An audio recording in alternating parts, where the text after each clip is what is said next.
నేడు కార్మెల్ మాత పండుగను కొనియాడుతున్నాం. క్రీస్తు శకము 13వ శతాబ్దములో పునీత సైమన్ స్టాక్ గారు కార్మెలైట్ మఠానికి మఠాధిపతిగా పనిచేస్తున్నారు.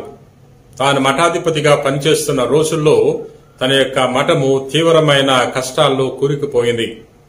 అటువంటి తరుణంలో సైమన్ స్టాక్ గారు మరియ తల్లి యొక్క ప్రార్థనా సహాయం కొరకు వేడుకున్నాడు.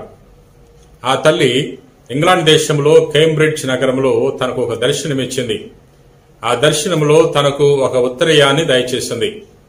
బూడిద రంగులో ఉన్న ఉత్తరీయాన్ని దయచేసి తనకు తెలియచేస్తుంది, ఎవరైతే ఈ ఉత్తరీయాన్ని ప్రేమతో భక్తితో ధరిస్తారో అటువంటి వారు కష్టాల్లో సహాయం పొందుకుంటారని, మరణావస్థలో దేవుని యొక్క కృపకు పాత్రులవుతారని తెలియచేసింది. ప్రియా సహోదరి సహోదరులారా, ఆనాటి నుండి మన తిరుసభలో కార్మెల్ మాత పండుగను కొనియాడటం జరుగుతుంది. ప్రియా మిత్రులారా, మరియ తల్లి మనందరి యొక్క అవసరాలు తీర్చే అమ్మ.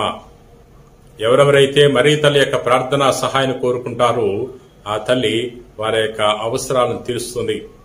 మరియ తల్లిని మన గృహాలకు ఆహ్వానించాలి.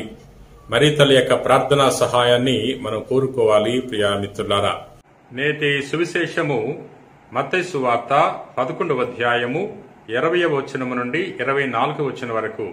నేటి సువార్తలో యేసు ప్రభు 3 పట్టణాలను ఖండిస్తున్నాడు.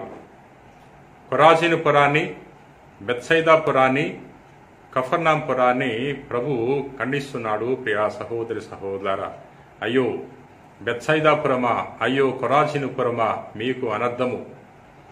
మీ యందు చేసిన అద్భుతాలు తూరు సీదోను పట్టణాల్లో చేసి ఉన్నట్లయితే వారు ఎప్పుడూ హృదయ పరివర్తన చెందేవారు అని ప్రభు తెలియజేస్తున్నాడు.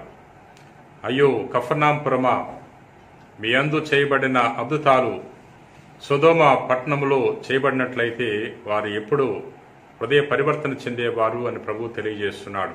ఈ 3 పట్టణాలు గలిలయ సరస్సు తీరమున ఉన్నాయి. ఈ 3 పట్టణాల్లో ప్రభు అనేక సార్లు దేవుని యొక్క వాక్కును ప్రకటించి ఉన్నాడు. అనేక మందికి అద్భుతాలు చేసి ఉన్నాడు. అనేక స్వస్థతలు దయచేసి ఉన్నాడు. కానీ వారు ప్రభుని స్వీకరించలేదు, ప్రభుని అంగీకరించలేదు, ప్రభుని విశ్వసించలేదు, ప్రభు యొక్క వాక్కును అందుకుని హృదయ పరివర్తన చెందలేదు. ప్రియా సహోదరి సహోదరులారా, అందుకనే ప్రభు తెలియజేస్తున్నాడు, మీకు అనర్థం అంటున్నాడు. మీరు శిక్షింపబడతారు. మీకు దైవ సందేశము అందించబడింది, కానీ దానిని స్వీకరించలేదు. దైవ సందేశాన్ని తిరస్కరించారు కాబట్టి మీ పట్టణాలను ప్రజలు శిక్షింపబడతారు అని ప్రభు ప్రవచించి ఉన్నాడు. ప్రభు పలికిన ప్రవచనము క్రీస్తు శకము 70వ సంవత్సరంలో నెరవేరింది. రోమియులు ఆ సంవత్సరంలో దాడి చేసినప్పుడు ఈ 3 పట్టణాలు కొరాజీనుపురము, బెత్సైదాపురము, కఫర్నాపురము నాశనం చేయబడ్డాయి. ప్రియా సహోదరి సహోదరులారా, ప్రభు మనకు కూడా తన సందేశాన్ని అందిస్తున్నాడు. దేవుని యొక్క వాక్కును చదివినప్పుడు, దైవ సందేశాన్ని ఆలకించినప్పుడు ప్రభు మనకు కూడా హెచ్చరికలు జారీ చేస్తున్నాడు. హృదయ పరివర్తన చెందమని ప్రభు తెలియచేస్తున్నాడు. ప్రియా మిత్రులారా, మనము దేవుని యొక్క వాక్కుని విని కూడా మనము బ్రతుకును మార్చుకోకపోతే, హృదయ పరివర్తన చెందకపోతే మనం కూడా వారి వలె శిక్షకులు నవ్వుతాం. ప్రియా మిత్రులారా, ప్రార్థన చేసుకుందాం. ప్రేమ కలిగిన ప్రభువా, దయగల సర్వేశ్వర, ప్రభువా నిన్ను స్తుతిస్తున్నాం, మహింపరుస్తున్నాం, గణపరుస్తున్నాం. మేము ధ్యానం చేసుకున్న సువార్తలో నీ కుమారుడు యేసుక్రీస్తు ప్రభు బెత్సైదాపురాన్ని, కొరాజీనుపురాన్ని, కఫర్నాంపురాన్ని ఖండించి ఉన్నాడు. వారు నీ సందేశాన్ని విని కూడా హృదయ పరివర్తన చెందలేదు. ప్రభువా, మేము వారి వలె కాకుండా ఈ వాక్యాన్ని విని ధ్యానం చేసి ఈ వాక్యము ద్వారా మేము దీవింపబడే వాక్యాన్ని హృదయ పరివర్తన చెందే గొప్ప అవకాశాన్ని అనుగ్రహించమని మా నాథుడైన క్రీస్తు ద్వారా మనవి చేయించు.